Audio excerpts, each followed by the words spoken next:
한 치 앞도 보이지 않는 깊은 바닷속. 갑작스런 해류에 휩쓸려 잠깐 정신을 잃었던 남자는 서둘러 자신의 산소통을 확인합니다. 멀쩡한 장비들을 확인하고 안도의 한숨을 내쉬며 수면 위로 올라가기 위해 전등을 켜는 순간 크기를 가늠할 수 없을 정도로 거대한 생명체가 커다란 입을 벌린 채 빠르게 다가오는 것이 보입니다. 잡아먹히지 않기 위해 발버둥치며 빠르게 헤엄쳐봤지만 그런 남자를 비웃기라도 하듯 너무 쉽게 남자를 삼켜버린 괴생명체. 너무도 거대한 탓이었을까 애석하게도 남자는 의식이 끊어지지 않은 채 입을 통해 뱃속으로 빠르게 떨어져가고 정체모를 회색 액체가 눈앞을 가려오는데 갑자기 밀려오는 머리가 깨질 듯한 두통과 함께 자신의 기억이 아닌 누군가의 기억들이 빠르게 머릿속에 떠오릅니다. 이 괴물을 보고 넋이 나간 듯 속삭이는 누군가의 목소리. 아난타라고 속삭이는 그 목소리가 머리를 계속해서 울려대고 극심한 두통을 호소하던 남자는 눈물을 흘리며 당신께 절을 바칠 준비가 되었다는 말만을 중얼거리기 시작합니다. 남자를 삼킨 괴물은 마치 소화시킬 시간이 필요하다는 듯 그 자리에 멈춰 아무런 움직임도 보이지 않고 서서히 괴물의 몸 주변에서는 회색의 액체만이 피어오르는데 SCP 세계관 속 일련번호 3000 아난타세샤라고 불리는 괴생명체는 거대한 몸집을 가진 바다뱀으로 그 몸집은 측정 불가라고 합니다. 약 600에서 900km 사이의 몸 길이를 가졌을 것이라 추측하고 머리의 지름만 2.5m에 달하며 몸의 지름은 10m쯤으로 추정하고 있습니다. 먹이를 삼킬 때 보이는 머리의 움직임을 제외하고는 전혀 움직이지 않고 그 자리에 계속 머물러 있다고 하며 평소에 거의 움직이지 않고 거대한 몸집을 가지고 있는 것과 달리 매우 빠르게 움직여 사냥감을 낚아채는 포식자의 모습을 보여줍니다. 모든 생물에게 필수적으로 요구되는 신체 기능을 유지하기 위한 에너지원이 전혀 필요하지 않는 것으로 추정되고 있어 불사에 가까운 존재로 분류되고 이 때문인지 인도 신화에 등장하는 뱀신의 이름인 무한히 남아있는 존재라는 의미의 아난타세샤라는 이름이 붙었다고 합니다. 재단의 많은 접촉 시도와 기록들에 따르면 먹이를 먹을 때 피부에서 점성이 있는 회색 물질이 배출되어 나온다고 하는데 이것이 먹이를 소화시키는 과정에서 배출되는 것은 아니라고 합니다. 그리고 오직 인간만을 먹이로 인식하기 때문에 인간 이외의 다른 생명체들에는 아무런 반응이 없다고 하며 한 입에 인간을 삼켜버려 가끔 먹혀버린 재단 측 요원의 무전이 들리는 등 회색 물질을 제외하고는 아무런 배설 활동조차 없어 그 내부에 또 다른 변칙성이 존재할 것으로 예상하고 있습니다. 뛰어난 기술과 능력을 가진 재단이지만 예측과 예상이 가득한 이유는 직접 3000을 마주하게 되면 강력한 정신적 타격을 입게 되어 두통과 기억 손실, 정체 모를 다른 인간의 기억과 자신의 기억들이 무작위로 섞여 자아를 파괴당한 경우도 있기 때문이라고 합니다. 한 요원의 희생 끝에 채취하게 된 회색 물질의 샘플을 분석한 재단은 Y909라는 이름을 붙였고 이 물질은 재단의 기억 소거제의 원료가 되어 비슷한 대체 물질을 연구해보려 했지만 실패하고 지금까지도 D계급 인원을 주기적으로 3000에게 제물로 바쳐 Y909를 채취하고 샘플을 위해 3000의 근처까지 접근했던 요원들은 임무 중단 전후로 항상 박사들과의 면담을 통해 정신적인 문제가 발생하지 않았는지를 철저히 파악한다고 합니다. 현재는 이러한 일련의 과정을 에트젝 규약이라 부르며 재단 측에서 항상 3000의 머리가 위치한 해안 주변을 거대한 군함들을 이용해 순찰하고 일반인의 접근을 강력하게 통제하고 있습니다.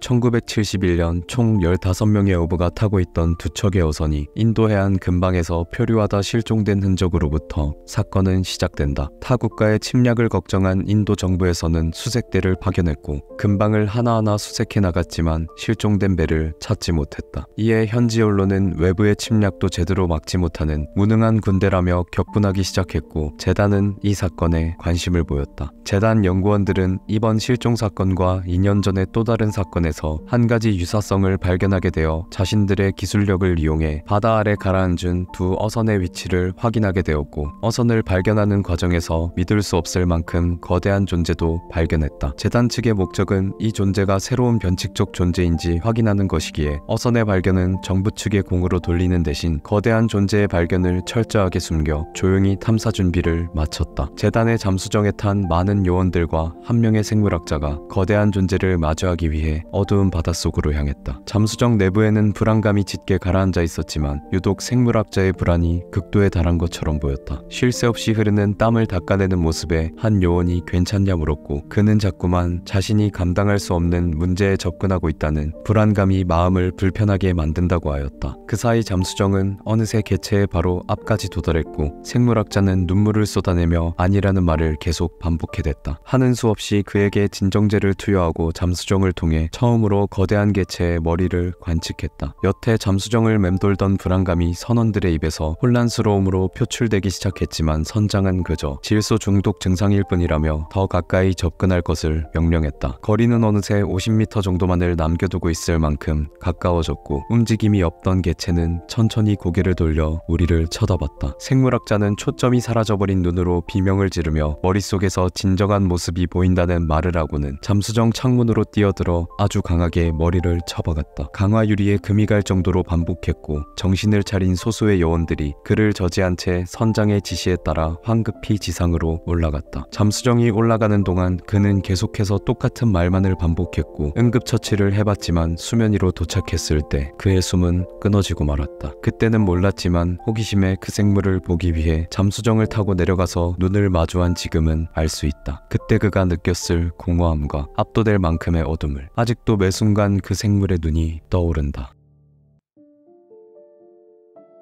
SCP-3000을 최초로 발견한 1971년 몇 번의 반복되는 탐사를 통해 어느 정도 정보를 쌓은 재단은 1972년 4월 재단의 군함들로 이루어진 특수부대를 통해 근처 해안에 일반인이 접근할 수 없도록 완벽히 격리를 했습니다. Y909로 분류한 회색물체는 기존의 재단이 사용하고 있던 기억소거제 원료에 비해 부패의 속도가 느릴 뿐만 아니라 적게는 메스꺼움과 구토, 많게는 두통을 동반한 시력 저하, 심하면 심장이 손상되기까지 하는 부작용이 크게 줄어들었고 가장 해결되지 않고 있었던 소거된 기억이 복원되는 현상이 5년에서 10년을 두고 지켜봐도 전혀 없었다고 합니다. 해서재단은 Y909의 성분들을 분석해 이것을 대체할 수 있는 대체제를 만들려 했으나 몇 번을 시도해봐도 부작용을 줄이는 것은 불가능해 현재는 주기적으로 Y909의 수급을 위해 바다로 내려간다고 합니다. 이때 만들어진 것이 Y909의 채취에 참여하는 인원들의 명단, 채취를 위한 주의사항 또는 방법 등을 정하는 에트제 규약이라는 것이 만들어졌습니다. 재단 소속 기동 특무부대 인원들이 고압에도 견디는 특수 잠수복을 입은 D계급 인원에게 진정제를 투여하여 수중 원격 조정 장비의 뒤편에 밧줄에 매달아 3000의 머리가 위치한 곳까지 운송을 하고 3000의 움직임이 파악되면 그 즉시 밧줄을 끊어 원격 조정 장비만을 빠르게 회수합니다.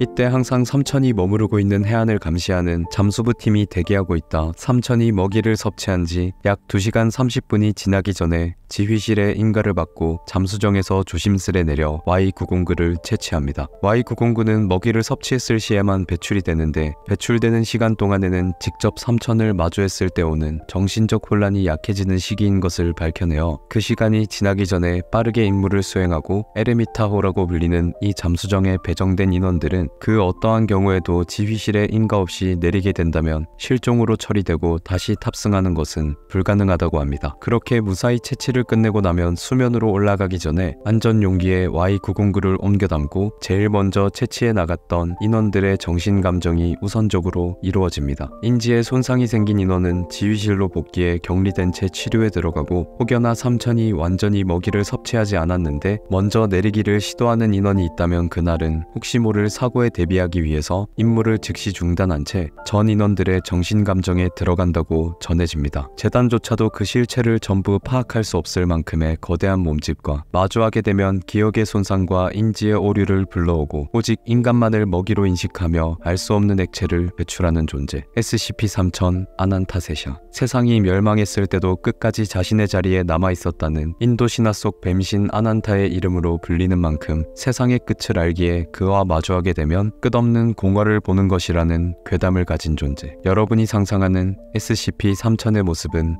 어떤가요?